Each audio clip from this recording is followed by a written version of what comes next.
Welcome to my outdoor adventures. My name is Tong Vu, and today I'm back out at Lake Camanche. It has been 2 days since they last planted on this pond, and for the last 2 days it has been raining. But today it's forecast to be 68 degrees, so the weather should be very nice for a fishing day. And then, usually I come out here by 10 o'clock, and one of the biggest price that I pay for being out here late is, your hot spots get taken over by people. Today there's so many people, it's a Sunday, so there's going to be so many people at the pond fishing. Okay, so I don't know how fast 900 pounds of trouts would go, but we'll see how I do today. And the biggest fear that I always have when I come out to the pond is skunking out. I just hope that today I won't do that. But today, I do have some new lures that I want to try out. I mean, the other day I saw some, people catching with white lures, and their catch ratio was so high that I want to get it a shot. And I asked them what kind of lures they're using. They're just basically using crappie jigs. So I'm gonna give some shot and try out some crappie jigs. Here I'm trying to squeeze in to this spot, and but unfortunately, even the guy says yes.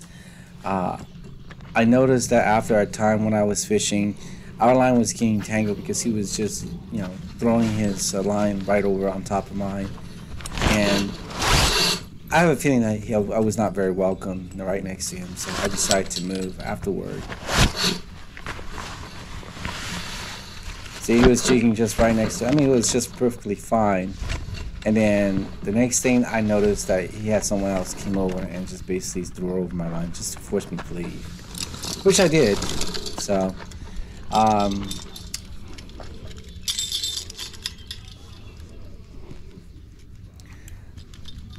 this is just before everything happened. I hadn't tossed my line yet, and they're already fishing on my side. So here I am. I just decided to move to the opposite bank where there's no one at. So these are the new lures that I'm going to try out. I got some white worms, some white squid, some crappie jigs, all sorts of jigs. I don't think I'm going to try the white worms, so definitely I'm going to try the squid and the universal tubes. Let's see how that works out.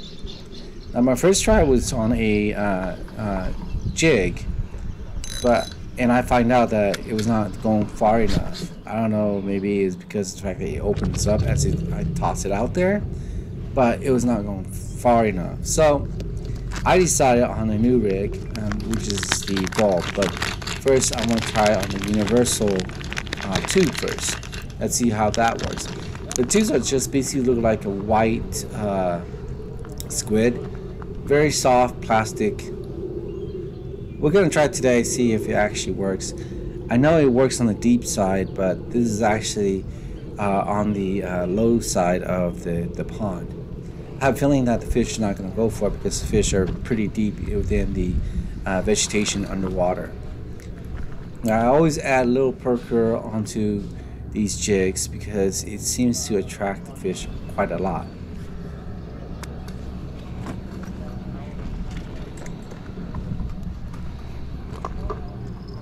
Well, here goes nothing. My first try.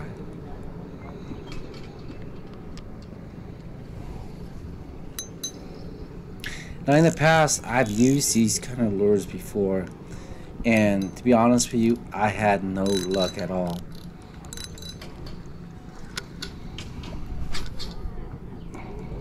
See, then again, look, it didn't go far enough. I don't know, maybe it's the jig or the jig head, but I have a feeling that I need something much more heavier to be able to throw it further away. So I do have a backup rig, and the backup rig is using a clear bulb. Now this clear bulb is actually pretty nice because you could actually treat it, and you don't have to put water in it. It has a weight in there, and you could just basically feed the line through this rig. Give it a couple shot first, and of course I didn't catch anything.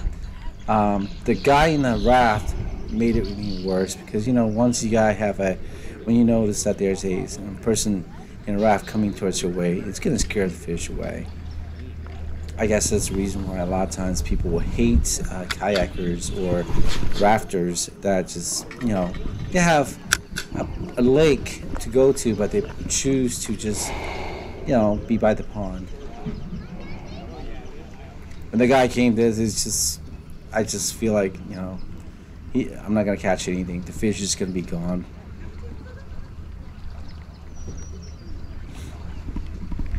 The crappie jig is just basically used just like a regular normal jig with the Cincos that I seen them use. Give a couple of shots of this before I try the new rig. Now the universal tubes actually goes pretty far. It's just the squid itself that doesn't go far enough.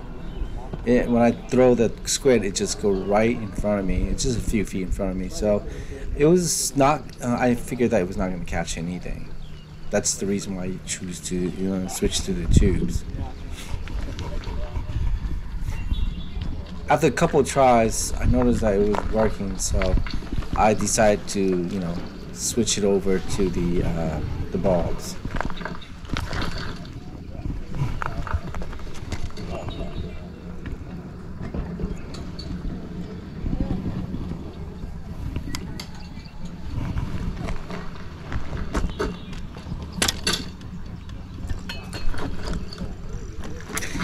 Do you remember this rod? Now this rod I used to have actually floater on it.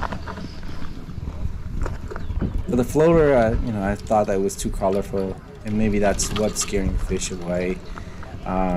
Even though the line was pretty long, the lead line still was pretty long. I believe that the fish still could see the orange colored bulb. So I decided to switch up a little bit and put a clear through bulb on it.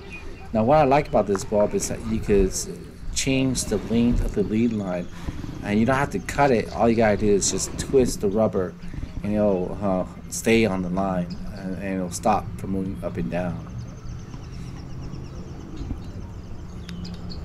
My first stop is just trying on the squid again.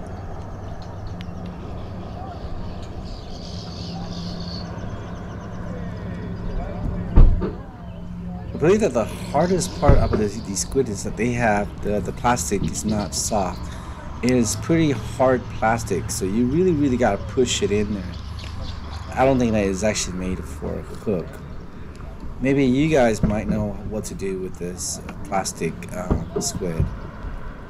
Now I've seen them use it on for rigging for kokanee, but I haven't tried it on trout, so this could be my first time trying. Now on the bulb, of course, I had to add some lead on there because I figure that the squid is probably going to be floating above the water. So I do have 2 inline half-ounce lead on it.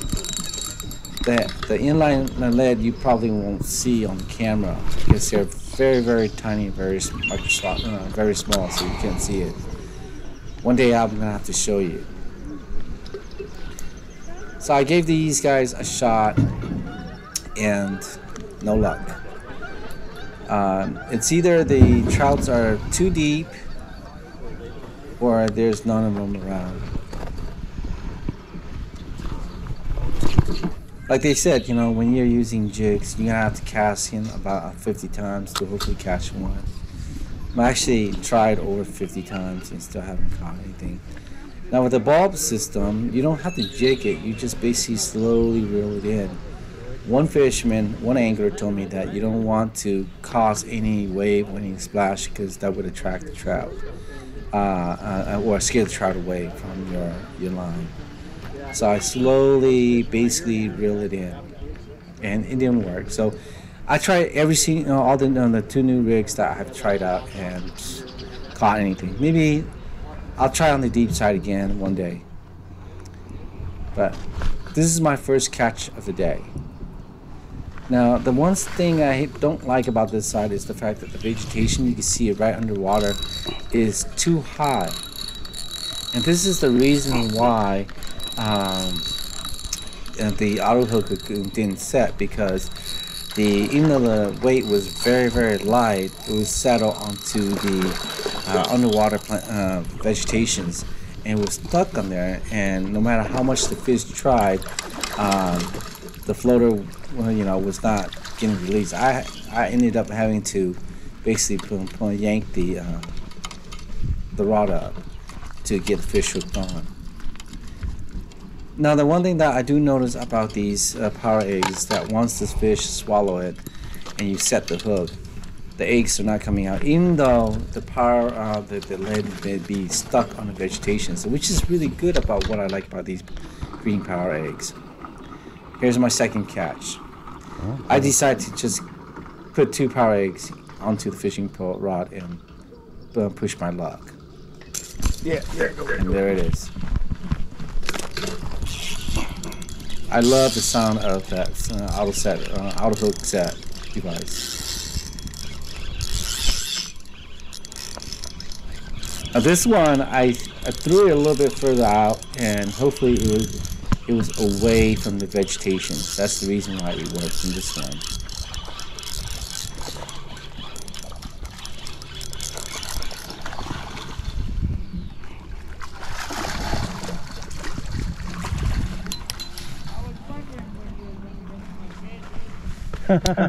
Sorry, caught it.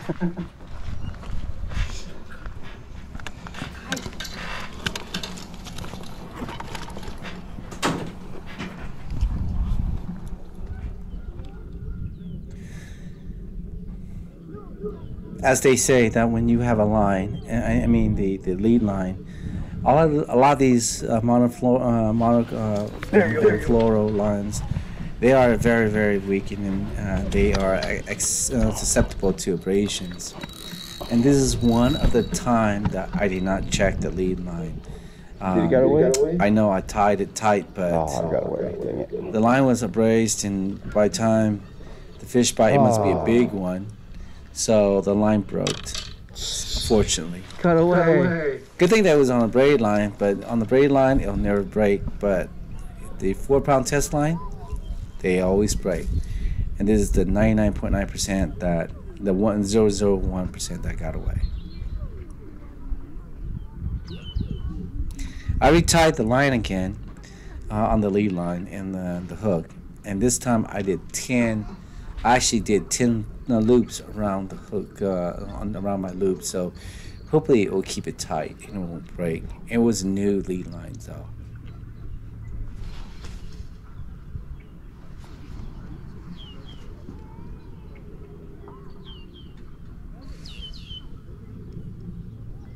Yeah. There he goes.